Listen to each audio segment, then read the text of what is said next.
Beverly Hills, Melrose Avenue, February 14th, 2019, Thursday afternoon. The street was busy as always. Expensive cars in parking spots and million-dollar artworks in the windows. Tourists snapped photos while local wealthy walked by with an air of indifference. Every corner a status symbol, every shop an entrance exam. And Ozzy Osbourne, behind the wheel of an old Toyota Camry, was looking for a parking spot.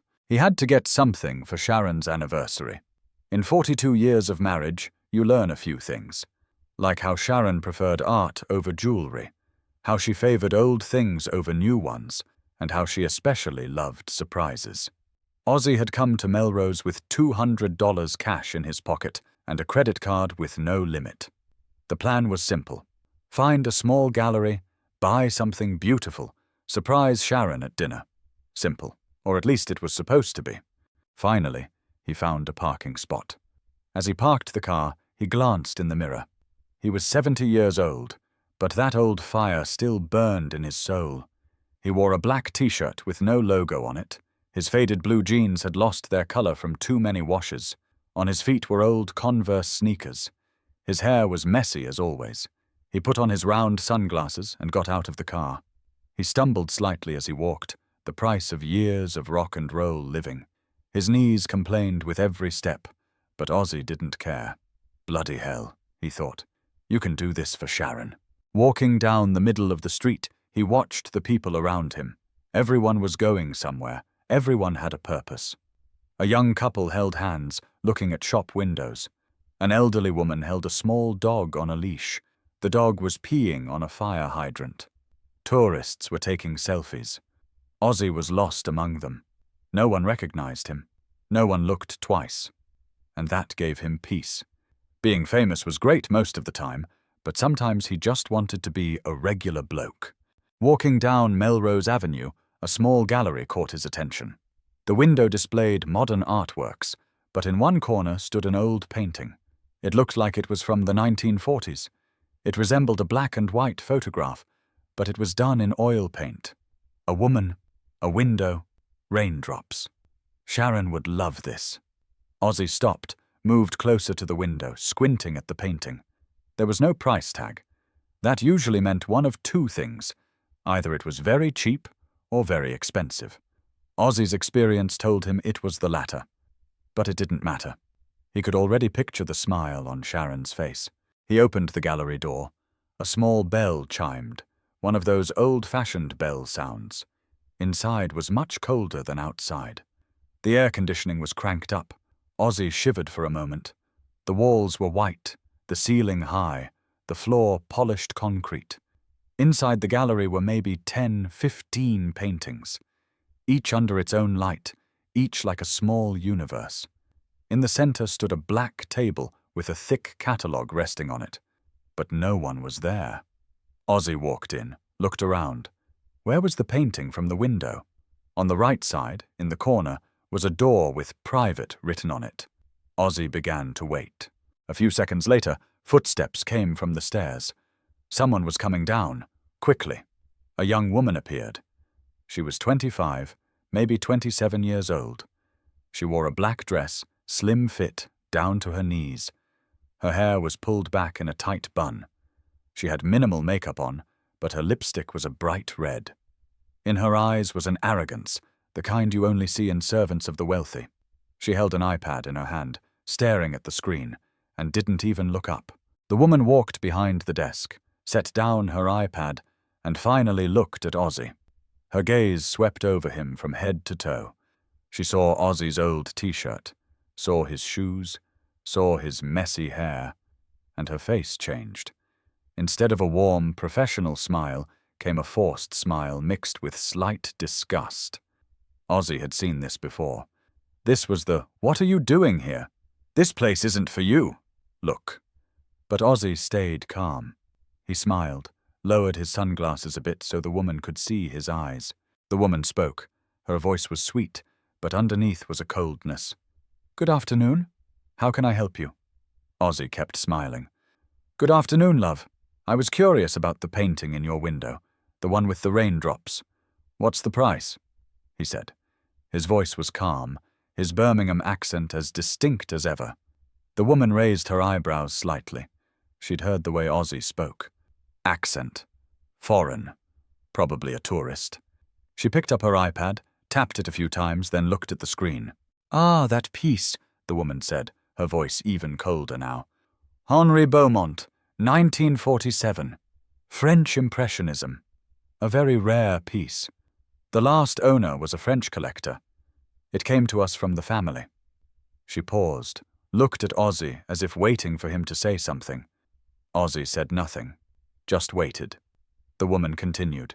"The price is $45,000, but we have a special discount this week. You can have it for $42,000. The woman said it as if it were a small amount, as if everyone carried $42,000 in their pocket. Ozzy's face didn't change. For Sharon, it was a normal amount. Last year, Sharon had paid $120,000 to a collector just for a sculpture.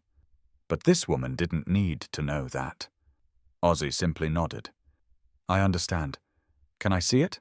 I'd like to have a closer look." A simple request. A reasonable request. But something changed on the woman's face. Her eyes narrowed. Her lips became a thin line. That forced smile disappeared. "Sir," the woman said, and this time there wasn't even politeness. "That painting is very valuable. We only show it to serious buyers. Before that, we need to take your identification and a deposit. $5,000, just for permission to touch it." The words hung in the air. A $5,000 deposit, just to look. Ozzy slowly took off his sunglasses. His blue eyes looked at the woman, deep and tired. Eyes that had spent a lifetime under stage lights. The woman was uncomfortable for a moment, but pulled herself together. "Look," the woman said, her voice harder now. "We have very valuable pieces here. Every day tourists come in, take photos, want to touch things. But this isn't a museum. This is a gallery. We make sales. And the profile of people who can afford that painting is clear."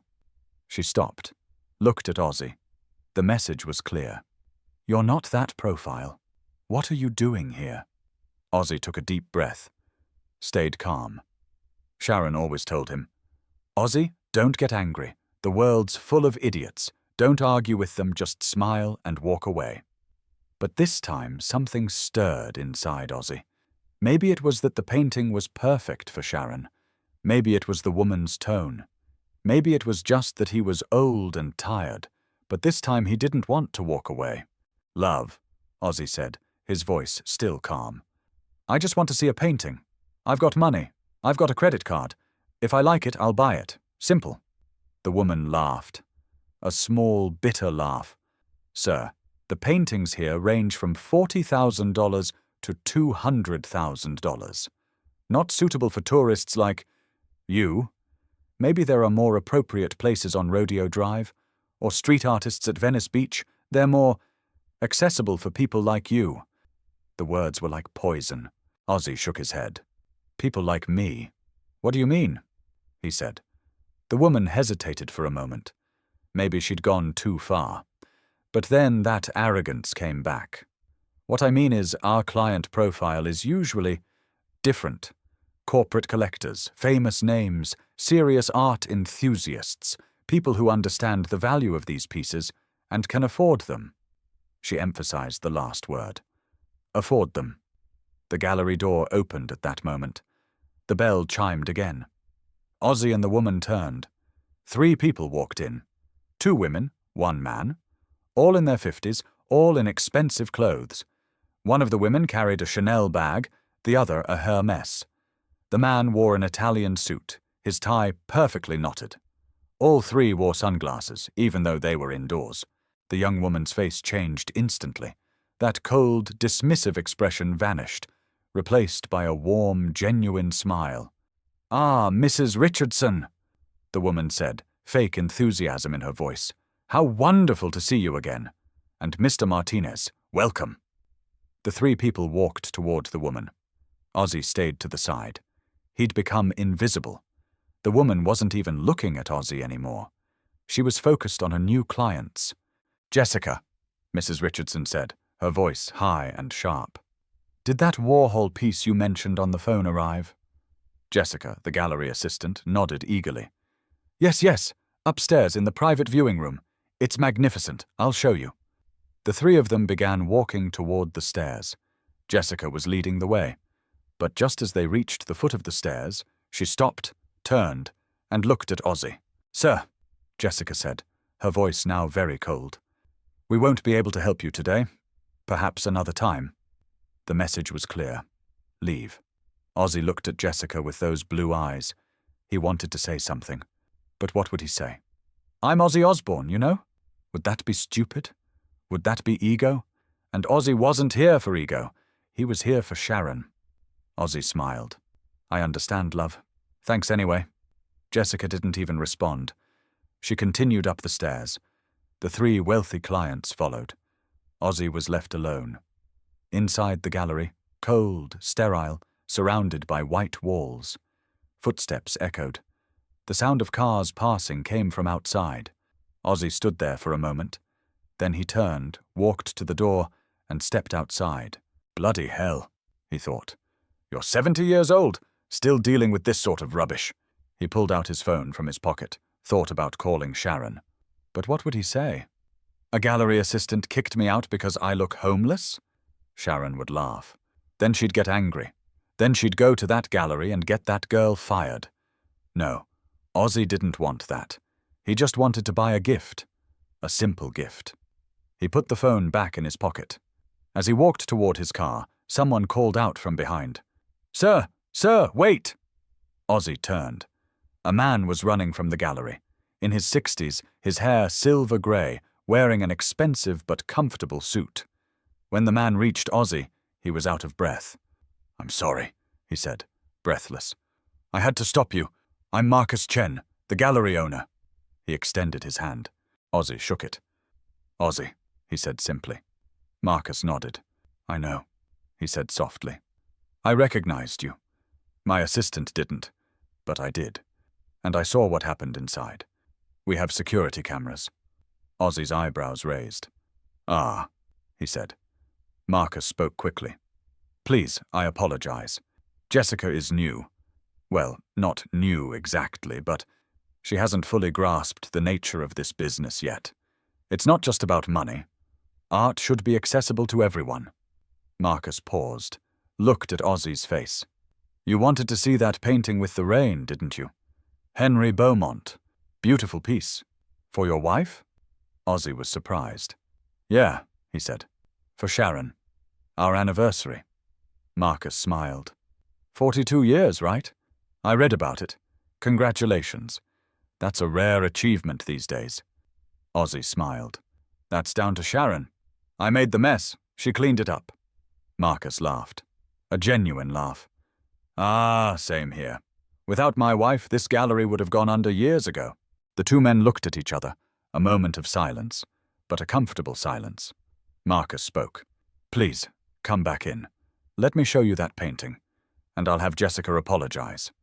Ozzy shook his head. No need, mate. The girl was just doing her job. Marcus shook his head. No, she was doing her job wrong. There's too much snobbery in the art world. I hate that. Come on, please. Ozzy and Marcus returned to the gallery. Inside, Jessica was still upstairs with the wealthy clients. Marcus went straight to the window, pulled out a small key, opened the glass, and gently took the painting. Henry Beaumont, 1947, Marcus said, handing the painting to Ozzy. He painted it in his Paris studio. Post-war period. He'd lost his wife in the bombing. This painting is in her memory.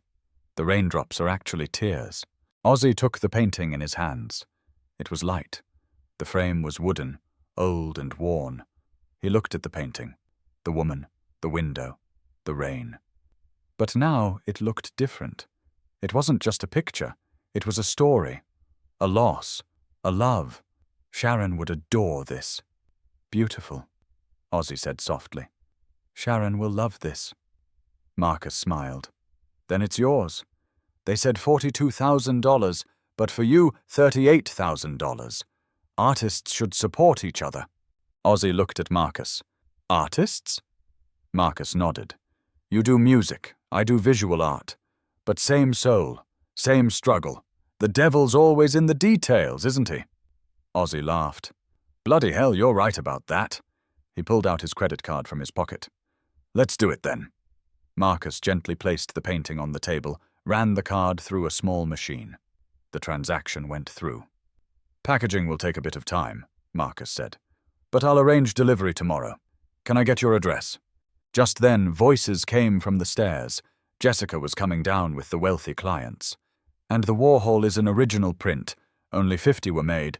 This is number 12. Jessica stopped mid-sentence. She saw Ozzy and Marcus and the painting on the table. Her face went pale. Mr. Chen, Jessica said, her voice shaking. I was here. I didn't know that. Marcus raised his hand. Jessica, one moment. Then he turned to the wealthy clients. Mrs. Richardson, Mr. Martinez, this is Ozzy Osbourne, rock legend. He just purchased a piece from us today. The three wealthy people looked at Ozzy. They froze for a moment. Then Mrs. Richardson's mouth fell open. My God, is it really you? Black Sabbath? Ozzy smiled. Yeah, love, the one and only. Mr. Martinez stepped forward. Incredible. My wife loves you. Me too, of course. The Paranoid album. Classic. Ozzy smiled politely. Thanks, mate. The three people looked at each other, then at Marcus, then at Jessica. Jessica's face was no longer just white. It had a greenish tone. Her hands were clasped tightly. She seemed to have forgotten how to breathe. Marcus spoke. Jessica, we need to talk in my office. His voice was calm but firm. Jessica nodded. She couldn't speak. Marcus turned to the wealthy clients. Would you excuse me? My assistant will give you the details. But not Jessica. He called another assistant from the back room. A young man came out and took over with the clients. Marcus looked at Ozzy. Would you give me a minute? Ozzy nodded. Marcus and Jessica went to the back room. The door closed, but voices leaked through. Marcus's voice was calm but firm. Jessica, you've been here for 3 years. How many times have I told you? Don't judge clients by their appearance. Art is for everyone. Today you turned away Ozzy Osbourne. Tomorrow, who might it be? A millionaire? A collector? A museum director? Jessica's voice came through, cracked and frightened. I'm sorry, Mr. Chen. I didn't know that. Marcus cut her off. That's exactly the problem. You didn't know, and you assumed. In this business, assumption is fatal. Silence. Then Marcus spoke again. This is your last warning. If something like this happens again, you're fired. Understood? A few minutes later, Marcus came out. His face was tired. I apologize, he said to Ozzy. The younger generation sometimes forgets that humility is the most important virtue. Ozzy shrugged. Mate, I was an idiot when I was young. Much worse. The girl will learn. Marcus smiled. You're generous. Ozzy laughed. I'm not. Sharon is. I just learned from her. Marcus carefully wrapped the painting, gave Ozzy a business card. Delivery tomorrow at 2 p.m. We'll bring it to your home. Ozzy took the card. Thanks, mate. The two men shook hands. Ozzy walked out of the gallery. This time Jessica followed him, tears in her eyes. Mr. Osbourne, Jessica said, her voice hoarse. I'm truly sorry. I was so rude. I hope you can forgive me. Ozzy stopped, turned, looked at Jessica. She was a young woman. In her eyes wasn't just fear, but real remorse. Ozzy spoke softly. Love, we all make mistakes. You made one today, but tomorrow you'll try to be better, won't you? Jessica nodded, tears streaming down her cheeks. Yes, I promise. Ozzy smiled. Then there's no problem. He turned and walked away. Jessica watched him go. Old t-shirt, worn jeans, that stumbling walk. But now he looked different. Now he looked like a legend. That night when Sharon received the gift, she cried. Ozzy, this is magnificent, she said. But $38,000? That's too much. Ozzy smiled. You're worth much more than that, Shah.